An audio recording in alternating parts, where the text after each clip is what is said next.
It's Matt Barry from the Bruins Benders Podcast, our resident Bruins expert. And, of course, we're talking the big news around the Boston Bruins right now. Of course, Fabian Lysell down to Providence, not getting that second line spot. It is what is dominating the Boston Bruins talk around the team. Matt, can you believe that?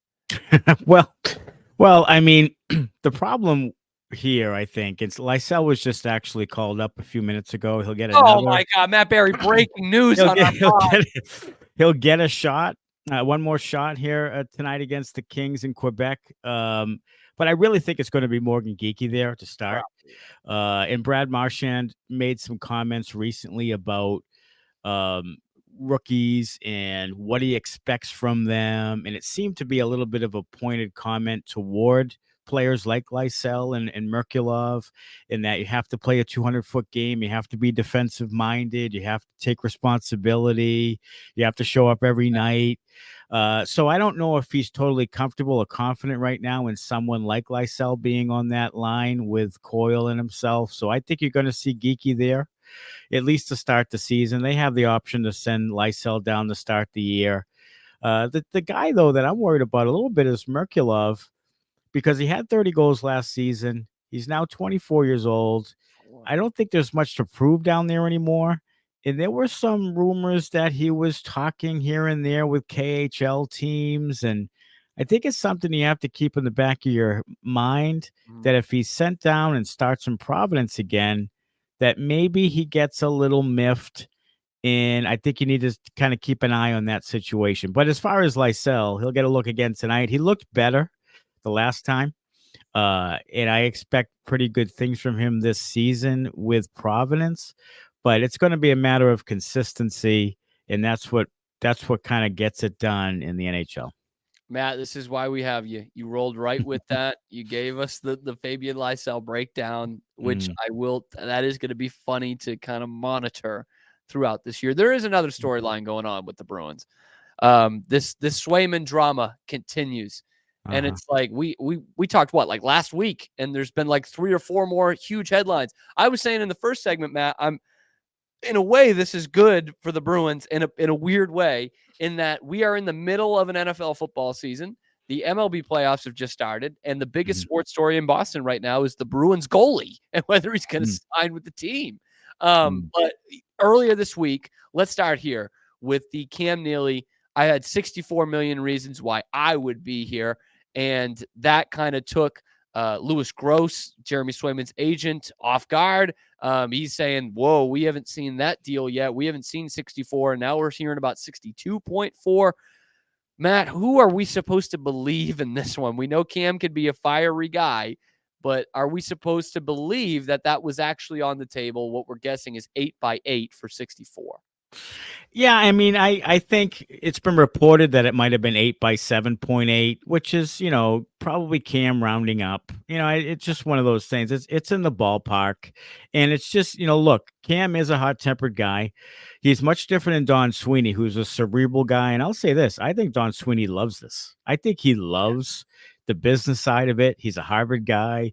I think he loves to try to win the signing, win the trade. I mean, he loves the whole competitive spirit of this type of thing. I think he loves it. I think Cam just would rather watch guys slam guys into the boards and play hockey. Yeah. Like I just, and he's not the prototypical executive. He still has a fire that burns in his belly. And I think that he looks at Swayman in this situation as one of those, give me a break type of things. And the Bruins never talk about contract numbers and things really in the media. And for him to say that was almost this last gasp, like, look, this is what we're offering. It's totally fair. Give it a rest and let's either get it done or you're going to sit all season long. And I think that was the Bruins sort of, and look, the owner was up there. The coach was up there. The general manager, Cam Neely, everyone was on the podium. This was a sort of a planned thing where he was going to make this comment. It wasn't an off the cuff thing. They were saying, look, we're going to state our case in a subtle little way right here. And it almost puts it back into Swayman's camp. And I think it actually is advantageous for the Bruins. and actually could result in a deal getting done because it took away some of what Swayman was relying on. And that was kind of, sending things in through the media to say that maybe the Bruins were being unfair. Mm-hmm. And it's Neely's way of saying we're not being unfair. So now what? So I think you're going to see a deal done. I wouldn't be surprised if it was tomorrow, to be honest with you. I think you're going to see a deal done. I'm interested to see the number, but I think this is going to be the final thing that kind of pushes it over. Yeah. And to the Swayman point of like what he's leaking through the media or his camp or Louis Gross, whomever it may be, like that is trying to fit into what I'm thinking is the old narrative of the Bruins are just going to be super cheap. And they're not going to value you as someone who's coming back with the team and not going to try and pay you market value. And I think what the Bruins are putting out there probably is market value, right? And Sure. and I think if he had signed 8x8, let's go with that, 8x8 for 64, I think Bruins fans would be like, all right, perfect. Like, there we go. That's what we're looking for. And now that the Bruins throw that narrative back as like, hey, here's 64 million. That's what we gave them, because they know that all their smart fan base is saying, yeah, that's what this should be. No one's buying in too much to the hype to say, no, Swayman should have 10 million. We talked about that a couple months ago now, a month ago, whatever it was. And we were both in agreement, like, no one thinks that's fair. And when we heard the Spit and Chicklets throwing out 6.2 AAV, everyone was also saying, "Ooh, that's not going to get it done. That's really lowballing him." But 8x8 seems the most fair of all of it. And if Swayman had just signed that and this number had never come out prematurely, that would have looked great, I thought, for both sides. And instead, here we are talking about this as a dramatic situation. And so I guess then you had said this could happen as soon as tomorrow. Now, from you following this whole time, could you see it going any higher than about 8.5 at this point, now that 8 number has been released? I don't think Bruins will go 8.5. I think the highest, and this is just me, in my opinion, the highest would be like an 8.25. It wouldn't go 8.5. I don't think they'd go that high. I don't think they want to go higher than 8. So I think you might see an 8.25, just to get it done and get it over with. When Don Sweeney talks about landing spots and so forth, I think they did come in at a 6 point something or other to start. I think so. But then I think that Sweeney had in the back of his head, like, 8's the max we're going to go. Right. It was kind of put out there as like, that was the same report of also Sweeney hasn't talked to him in 3 weeks. So the way the fans hear that is 6.2 and we're done. And that's almost certainly not what happened. And that's not true. And I'll, there's some talk about what Louis Gross has really told Jeremy Swayman, or what if there was an offer for 8 or 7, whatever it was, if Swayman's getting all the offers, or if Swayman just told Gross, I'm not doing anything less than 8.5. Don't talk to me about it unless it's there. So that could be. I mean, I don't know, but I think from agent to player, legally, you have to give the offers and play the game with your client. So it's not like Louis Gross is just being underhanded and not telling Swayman this or that, or he may not have told him every little offer or every little number because Swayman wouldn't take it anyway. Sure, maybe, but at the end of the day, Swayman is worth about 8. Because he's won 1 playoff game. He's played 130 games in the NHL. He was a part-time, half-year player, a rotation goaltender who was good for a bit, but then was great when it mattered, just in the postseason, was great. And he talked about it on this Face-Off Inside the NHL Amazon Prime video from last year. I've got the quote right here. If you okay, want. Great. Let's do it. First off, I'm so excited for this show, for this Face-Off. And this one, this is not Friday's episode, I don't think. I think this is going to come out in like a couple of weeks, this Swayman one, from what I've seen. Now, I don't know. If I was the NHL or the Amazon people, I'd be like, put this thing out. All right, do it right now. Right. Anyway, here's the quote. He's talking about arbitration from last year. Hearing you're not worthy of what you think you're worthy of, that was hard to hear. You don't forget what was said. I wrote them down and I looked at them the other day. This is during the Toronto series or Florida series, sometime in the playoffs last year. I looked at them the other day and I had a couple of check marks. My biggest knock was how I wasn't trustworthy in the playoffs. Check. And so he's keeping notes of all of this. And clearly still that arbitration thing from last year is coming and rearing its ugly head.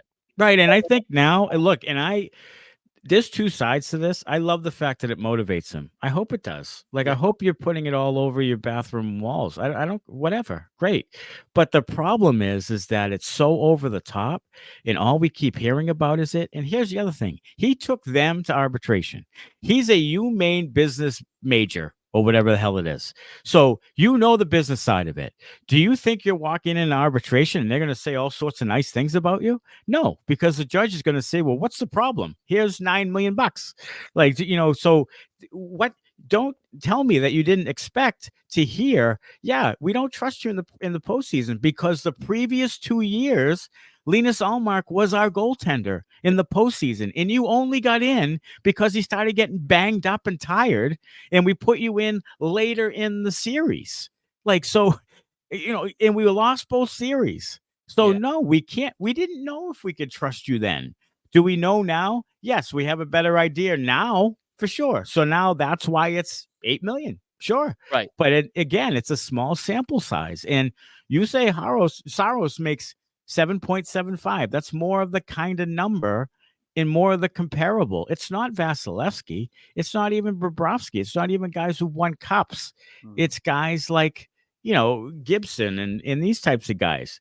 So I think now in the whole market correction thing, I think is a thing right now with the players union, and he's taking on that. But I'll tell you, it's Igor Shesterkin who should be taking on that responsibility. Oh, and he will be resetting it. Yeah. And he will be, and not quite Jeremy Swayman. He's not at that level yet.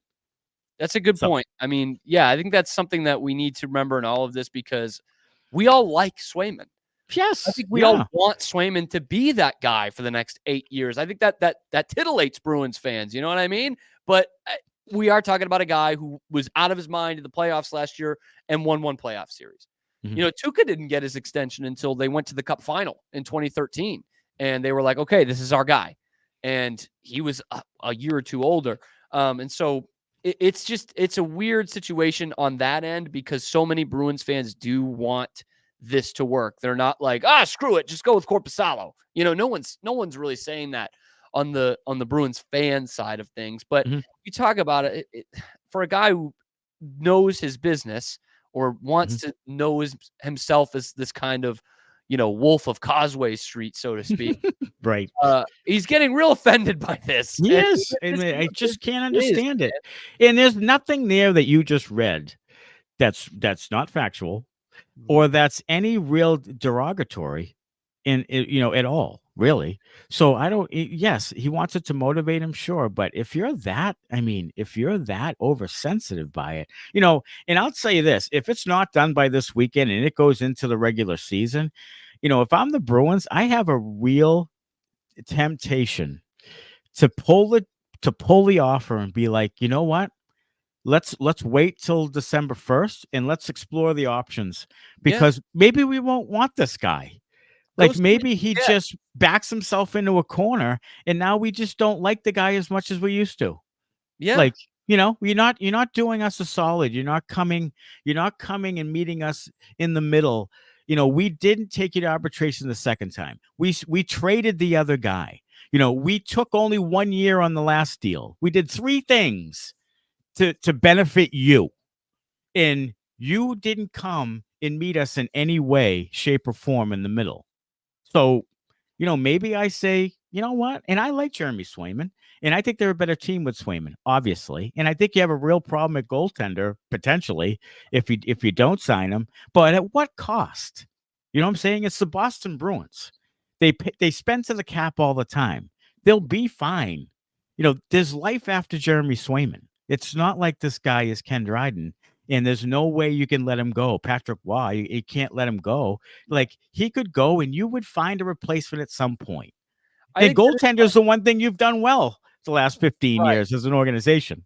So, right. So I'm not in that camp. I heard Felger say something about it. It's like, well, just go to Korpisalo. Bob Ascens is great. He'll just be, You know, of Right. course they can. Right. Well, that's a stretch. The Bruins Yeah. have been able to go to the next guy because they've had the next guy and they've Sure. developed that, whether it Mhm. be, you know, an old Tim Thomas behind Raycroft and then Mhm. Tuukka Rask behind him and then finding Olmark and then getting Swayman. You know, there's been that kind of lineage. And right now you'd be back up against the wall. But to your point, I think there's a world where the Bruins say, you know, this is going to take a hit for us this year, not having Swayman. But to be honest, we're really another year or two away from really competing, like really being a cup final team if we're playing our cards right. So we can go find a goalie after this year, you know, or we can find a goalie tandem and we can make this work, and we'll see what Korpisalo is. Korpisalo had good numbers when he played for good teams and not good numbers when he played for bad teams. So I think there is something to that. And I think there's also something to a lot of Bruins fans like myself seeing Tom Brady through the years of that was a guy who not only, you know, took good money, but took discounts. So that's one part of it. But to the motivation part of it, it's like he was always motivated by the haters, by the doubters. Sure. Yeah. But it wasn't coming up in every press conference. No. It wasn't coming up like he was just whining and bitching every time. Right. You know what he did? He actually didn't talk at all. He went out there on the field and he won championships. Sure. And we know that still pisses him off that he was picked in the 6th round and this, that, and the other. Sure. But it's like Jeremy Swayman goes through arbitration once and we don't ever hear the end of it. Right. Yeah. It just becomes, like you said, it crosses the line into whining and moaning and groaning and poor me and being oversensitive. And again, I love the motivational thing. Like I love it. Use it. But let's not talk about it every 5 seconds. And let's not talk about it in a way that justifies what you're asking for, which is too friggin' much. Like at the end of the day, it's too much money for you. So that's right now, that's the truth. That is the absolute truth. So again, he has no real leverage because I think Neely's just pissed enough to let him sit all season long, to be honest. And they have $9.5 million sitting in cap space that they could use somewhere else. If Korpisalo's pretty good, they could use $9.5 million to get a winger and at the trade deadline and try to go win the thing. You know, so there's a lot of different options there for them. More so than people think. People think he has all the leverage. He's lost some of it with the Neely comments, and he's going to lose even more of it if Korpisalo comes out and plays well. Yeah, and that's another good part of this is that, like, it's really not the end of the world. No. We all want it, like we just went over, but it's not the end of this is not your franchise player. It is your goalie, and that's what you want. But anyway, the Bruins start Tuesday. They play Florida on Tuesday. They watch the banner go up, and boy, what a way to start your season. This is the second time in 5 years, I believe, the Bruins have been someone's banner-raising opponent. I think the Caps, they were too, and it was an awful night. So Tuesday is when it happens. Korpisalo, they said, is going to be the starter. Do you have any faith that a contract gets signed by Tuesday? Not that it'll be between the pipes, obviously, but a contract done before puck drops on Tuesday. I have a little bit of faith that it'll be done, like I said, either tomorrow or over the weekend. Just before the regular season. Yeah, I think it could be. I think there's a 60-40 that it will. And if it isn't by regular season, then I think it could go to December 1st. Like I think the Bruins will have sort of a soft deadline to say we're getting this done before the regular season, and then we have other shit to do if he doesn't sign. And we'll wait till December 1st until he comes down to us. So I think if I had to be a betting man, I wouldn't bet a ton of it, but I'd put a little bit of jack on getting it done right before Tuesday. Oh man, that would be drama. Total. But I'll tell you what, here's the other narrative I don't like. And I talk to people on social media. Well, I don't talk to them. I watch them, respond to our posts. Yeah. And some of these people about the narratives about the Bruins being cheap are so overdone and so 25 years ago. It's crazy. They paid David Pastrnak market money. They paid Charlie McAvoy probably more than market money. Yep. They paid David Backes way too much money. They've paid Matt Bolesky way too much money. They've paid, guy after guy. They paid David Krejci $7 million when nobody did. I mean, they pay they spend to the cap every year, to the cap. So, that is not true. That is not true. And I agree with the Bruins in this case that this is what Swayman's value is. And, I wouldn't get much above 8 to 8.25. I wouldn't. The last 2 Stanley Cup cores they've had, they have spent at market value or over market value to keep them there. Yes. I mean, we talk about after the 13 finals was when Rask, Bergeron, and Marchand got another contract within about a year. And then the last couple of years with Pastrnak and McAvoy. Like it's old. It's tired. It's just not, it's not true. The truth. And there are plenty of other teams around this league that you can point to that would fit, but we still hear, the Jacobs and the Bruins and they took Ray Bourque to arbitration, there's teams here who aren't at the cap floor. Like there's teams that struggle to get to the cap floor, and they're at the cap top every time. Are you going to watch this Amazon thing? I am, and I'm looking forward to some of the things on there. I think the first thing might be a McDavid thing or something. I can't remember, but that clip in the trailer is awesome for McDavid. Yeah, that's what I'm trying to see. Yeah, it seems to be pretty good, and this is stuff that NHL should do more. I mean, they have some real characters. Perfect. They needed this. Yeah, they do. And they don't do this enough. Contract situation is, like I said earlier, in a weird way, good for the NHL. Here's one of the biggest market teams. And they are the front of the headlines of the number 1 sports city in America, which is Bettman only cares about America. So, right. And at a time where the Celtics are off and the Patriots and Red Sox are terrible. Like, so this is a perfect time to have this on air. And I'm surprised that it's not on Boston Sports Radio more often. Like they kind of slide by it and then continue to talk about the Patriots, who are completely irrelevant, and what they should be hammering this thing home all day long on sports radio, because it's a big story. It's a huge one. And if he gets traded, it's an even bigger one. Yeah, it is perfect for the sports talk world, for all this drama that's gone on, and now the sound bites. And it is cool that in this time they give a shit about the Bruins. Yes. From what they tried to, the sports media, sports talk in Boston tried to tell us for years that nobody gave a shit about the Bruins. And that's obviously, we knew that was not true. And you're starting to see that here. It is dominating the sports headlines. And that's why we bring in Matt Barry from Bruins Benders Podcast. You guys dropping tonight, Thursday night? We're dropping Sunday night. All right. 2 nights before the opener. Yeah. We're going to drop a Sunday night. We're going to go live on YouTube, on the Inside the Rink YouTube channel. We're going to do post-game lives for pretty much as many games as we can during the regular season. So we'll hop right on about 10 minutes after games end and talk with people, and they can comment in our comment section, and we're going to just recap the games, and it'll be a really great season of Bruins hockey. And I'll tell you what, one thing about this Swayman stuff, it's really kept our podcast sort of humming at a dead time. So I thank him for that. Yes. So Tuesday night, opening night, and afterwards you go to the Inside the Rink YouTube.